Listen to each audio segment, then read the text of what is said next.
ويسألونك عن الجبال فقل ينسفها ربي نسفا فيذرها قاعا صفصفا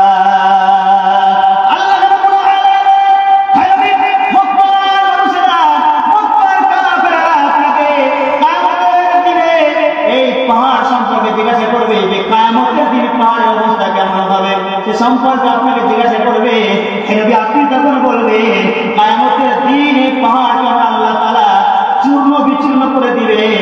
আয়াযাহা সাফা এমন করে চূর্ণ বিচূর্ণ আল্লাহ তাআলা করে দিবে, পাহাড় আল্লাহ তাআলা এই ধুলো নাই করে দিবে, সমতল ভূমিতে আল্লাহ তাআলা পাহাড়কে পরিণত করে দিবে। দেখছেন কি গাছের তুলা হয় না, ওই যে এরকম বাক্স মতো তুলা একটা আছে না, ফল জাতীয় তুলা একটা গাছে, ওই পেকে গেলে থেকে বেরিয়ে যায় না তুলাগুলো, তুলে উড়ে যায় আল্লাহ এই পাহাড়গুলো কি করে জানি ওই যে তুলে উঠতেছে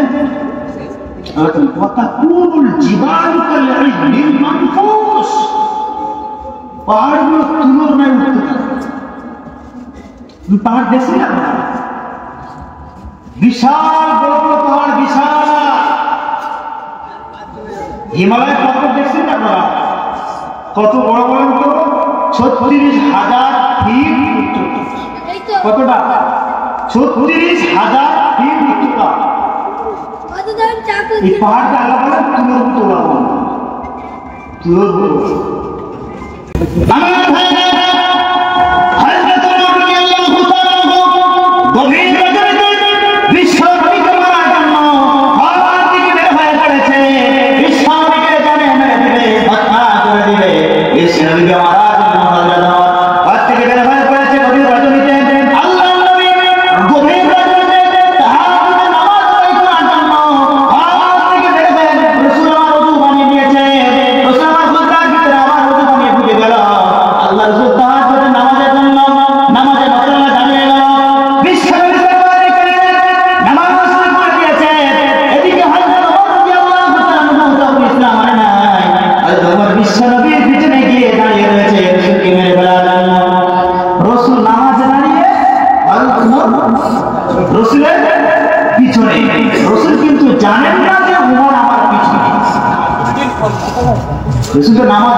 নামাজ পড়ছে তোমার পিছনে দাঁড়িয়ে কি করবে? রসুলকে মারবে, হত্যা করবে।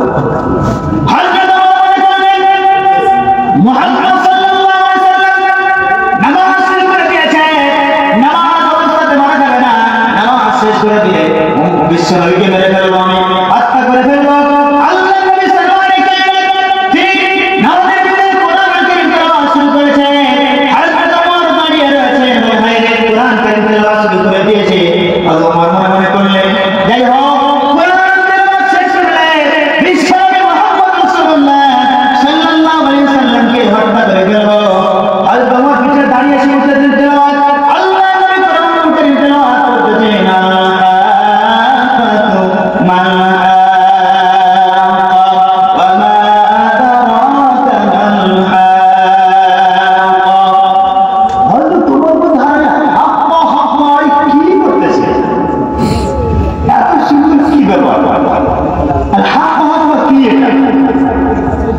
বুঝতে পারছেন উমরের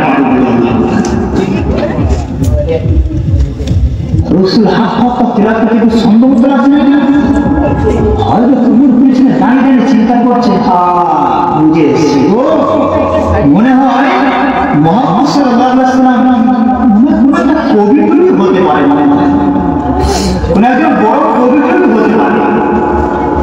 হ্যাঁ রসুল কবি ছিলেন, কবি ছিলেন। আল্লাহ وما علمناه الشعر وما ينبغي له। আমার নবীকে আমি আল্লাহ তাআলা কোন কবি তৈরি করে পৃথিবীর জমিনে প্রেরণ করি না। রাসূলকে কবিতা আবৃত্তি করা যায় পৃথিবীতে প্রেরণ করি না। আমার নবী কোন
না মন দিয়ে মনের ভিতরে উদয় হয়ে পড়ে রাসূল কিন্তু উমরের মনের কথা জবাব দিয়েছেন।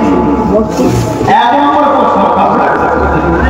দুই নম্বর প্রশ্ন যেটা রাসূলকে করা হয়েছে, আল্লাহ তাআলা কোরআনে কারীমে বলেন ওয়ায়াসআলুনাকা আনিল ইয়াতামা কুল ইসলাহুল লাহুম খায়র।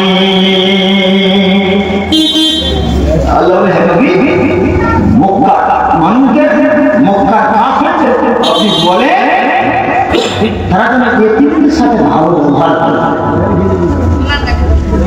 যখনই তারা জিজ্ঞাসা করবে আপনাকে এতিমদের ব্যাপারে, যখনই সওয়াল করবে জিজ্ঞাসা করবে, আপনি বলবেন যেন তাদের সাথে তারা খারাপ ব্যবহার না করে, ভালো ব্যবহার করে এতিমদের সাথে। আল্লাহ এই কথা কেন বললেন?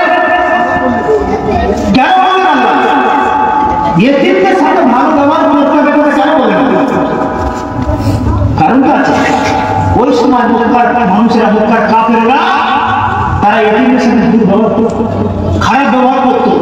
বাবা মারা গেলে, মা চলে গেলে তারা তাদের ধনসম্পদ আত্মসাৎ করে নিত, তাদের বাড়ি ঘর থেকে তাড়িয়ে দিত, তাদের সম্পদ থেকে বঞ্চিত করে দিত। এই আল্লাহ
যখন কোথাও একটা দল বসে যেত গীবত করার জন্য, চগলখুরি করার জন্য, আমি হালকা করে একটু গিয়ে সারা দিন আপনার সাইড দিতে হবে কথা বাহাবারে না না ঠিকই বলেছে ওই মতো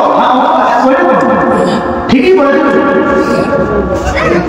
ও ওর কথা বলছো তো তুমি পথে কিছুই জানে না 3 নাম্বার এই কারণে চোখের খুলে আমি যে পিছিয়ে কথা বলা এরপর ভিতরে লাগাও কারণে 4 নাম্বার হলো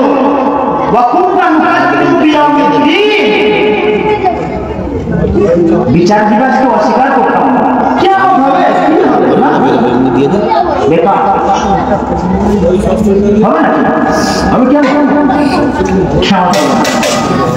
কেমন হবে না কেমন হবে না এখন কেমন হবে না আমি বলছি কেমন হবে না আমি বলছি রাসূল